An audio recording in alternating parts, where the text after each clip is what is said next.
ஹரி ஓம். Abirami butter அருளிச் செய்ததான அபிராமி அந்தாதி பதிகம் 12 இன்றைய பதிவிலே பார்க்க இருக்கிறோம்.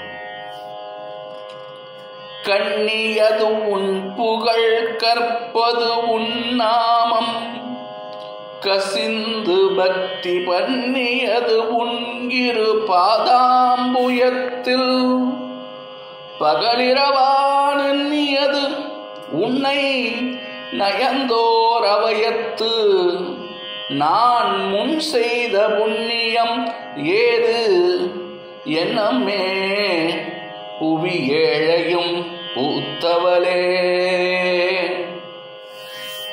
கண்ணியது உன் புகழ் கற்பது உன் நாமம், கசிந்து பக்தி பண்ணியது உன் இருபாதாம்புயத்தில்,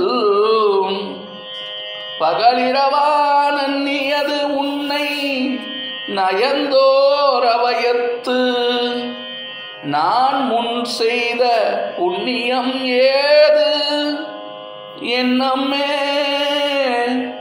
புவியேழையும் பூத்தவளே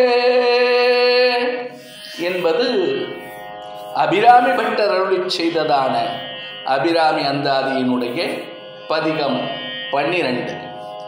இதனுடைய பொருள் விளக்கம்: ஏழு உலகங்களையும் பெற்றவளே, என்னுடைய அன்னை அபிராமியே, எப்பொழுதும் உன் புகழையே நினைப்பேன், உன்னுடைய நாமத்தையே நினைத்திருக்கின்றேன். உலங்கணிந்து பக்தி செய்தது உன்னுடைய இரு திருவடி தாமரை மலர்களையேதான். இரவென்றும் பகலென்றும் பாராமல் சென்று சேர்ந்து கலந்து ஒன்றி இருந்தது உன்னுடைய திரு அடிவார்களையேதான். இந்த புனித நிலைமைகளை அடியேன் அடைந்திட பல ஜென்மாக்களிலே நான் என்ன புண்ணியம் செய்தேனோ தாயே, இவைகளுக்கெல்லாம் நான் செய்த புண்ணியம்தான் என்ன என்பதாக இந்த 12ஆம் பதிகத்தினுடைய பொருள் விளக்கம் அமைந்திருக்கிறது. கண்ணியது உன் புகழ் கற்பது உன் நாமம், கசிந்து பக்தி பண்ணியது உன் இருபாதாம்புயத்தில், பகலிரவானியது உன்னை நயந்தோர் அவயத்து, நான் முன் செய்த புண்ணியம் ஏது என்னம்மே புவி ஏழையும் புத்தவளே.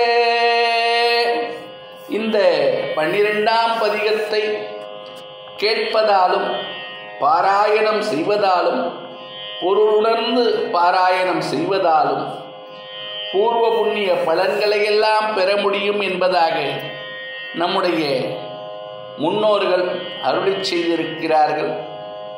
நாம் அபிராமி தேவியினுடைய திருவடி தாமரைகளையே என்றென்றும் நினைத்திருப்போம், அவளுடைய திருநாமங்களையே சொல்லுவோம்.